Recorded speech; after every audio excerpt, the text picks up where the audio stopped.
The Nexus Galactic Military Academy had trained warriors from 47 different species across the known galaxy.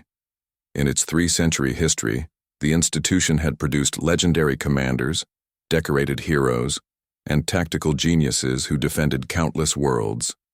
But it had never seen anything quite like Cadet Marcus Chen. Commander Vexthai, a towering saurian with scales that shifted color based on his emotional state, watched the monitoring screens with growing unease.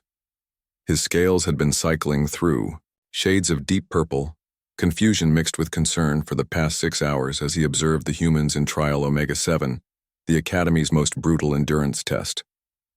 Instructor Kala, he called to his aid, a 4-armed Zelthian whose species was renowned for their analytical minds. Confirm the parameters one more time. Kala's secondary arms danced across the holographic interface, while her primary ones remained folded. Confirmed, Commander. Temperature minus 47 degrees Celsius. Atmospheric pressure, 0.3 standard. Oxygen content, 12%. Gravity, 2.7 g.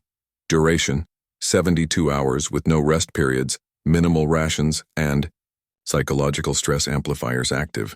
The trial had been designed after studying the homeworlds of the galaxy's most resilient species.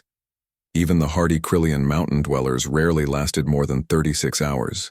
The insectoid Vorthak, with their natural resistance to extreme conditions, had never pushed beyond 40 hours before their queens recalled them in defeat. On the screens, 19 cadets had already been extracted, some unconscious, others babbling incoherently, a few requiring immediate medical intervention. The Altarian cadet, with his people's legendary endurance, had lasted 61 hours before his crystalline skin began fracturing from the cold. The Draconian warrior, bred for combat across multiple environments, had made it to 63 hours before her fire breath organs began failing in the thin atmosphere. But Marcus Chen was still moving. The human cadet trudged through the artificial, Arctic wasteland, his standard-issue thermal gear providing minimal protection against the hostile environment. His breathing was labored in the thin atmosphere, each step a monumental effort in the crushing gravity. Ice crystals clung to his eyebrows and beard, and his lips had taken on a distinctly blue hue. Yet he was smiling. By the 7 moons, whispered Instructor Thane, a Vorthak whose compound eyes could track multiple subjects simultaneously. He's been conscious for 68 hours now. How is he still moving? Commander Vexthai's scales rippled through confused oranges and yellows. He had studied human physiology extensively when their species first applied to join the Galactic Coalition. Humans were physically unremarkable, average strength, moderate speed, limited natural defenses. Their homeworld was pleasant enough, but hardly extreme by galactic standards. What made them dangerous in warfare wasn't their bodies, but their unpredictable tactical thinking and stubborn refusal to surrender. Still, this was beyond anything in their psychological profiles.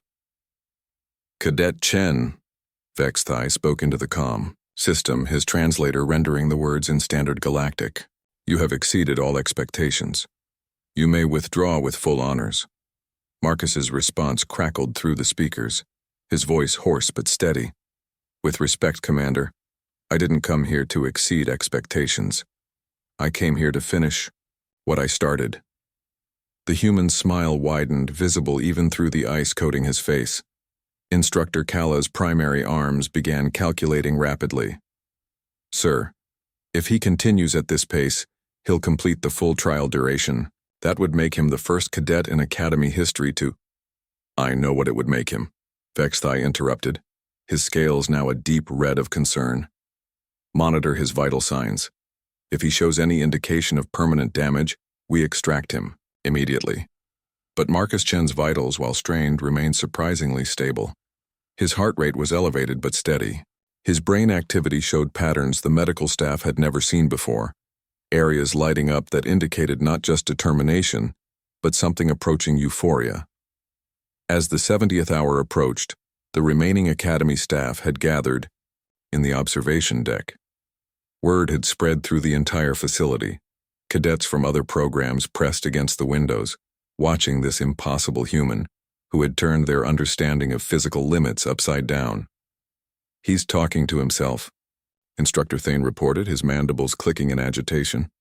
"Has been for the last 3 hours." They listened as Marcus's voice drifted through the comm. "My grandmother walked 15 miles to school every day, uphill both ways in the Minnesota snow. My great-grandfather spent 4 years in the trenches of World War I, eating rats and dodging mustard gas. My cousin Jake ran 3 marathons with a broken ankle because he was too stubborn to quit." The human paused to navigate around a simulated crevasse, his movements still deliberate despite his exhaustion. "Every human who came before me survived ice ages, plagues, famines, and wars that would have ended other species. They survived because they were too stupid to know when they should die and too mean to do it anyway." His laugh echoed strangely in the thin atmosphere. This is just Tuesday for a human." Commander Vexithai's scales had gone completely white, a color his species displayed only in the presence of something they couldn't comprehend. Around the observation deck, representatives from dozens of species watched in stunned silence as the human cadet approached the 72-hour mark. When the trial officially ended, Marcus Chen was still walking. He completed the final checkpoint, submitted his mission report through chattering teeth, and then asked if there was anywhere he could get a hot meal. Later, in the debriefing room, Vextai studied the human across the table. Marcus looked terrible, frostbitten, exhausted, running on nothing but willpower and whatever humans used instead of common sense. But he was alert, coherent, and still wearing that inexplicable smile. "Cadet Chen," the commander began, "your performance today was unprecedented. Can you explain how you maintained function under those conditions?" Marcus considered the question seriously, then shrugged. "Sir, respectfully, I think you might have the wrong idea about humans. You see us as average because you're measuring the wrong things. Our strength isn't in our muscles or our reflexes. It's in our absolute refusal to accept that anything is impossible." He leaned forward slightly, his smile never wavering. "Plus, Commander, with all due respect to your trial designers, they've never experienced a Chicago winter." As Marcus left the briefing room, Commander Vexithai made a note in the Academy's official records. "Recommend immediate revision of all human physical and psychological limitations. Previous assessments appear to have been catastrophically underestimated." The note would prove prophetic. Within a generation, human cadets were being assigned as morale officers, their primary qualification being an inexplicable ability to smile in the face of impossible odds and convince others that victory was not only possible, but inevitable. The galaxy would never be quite the same.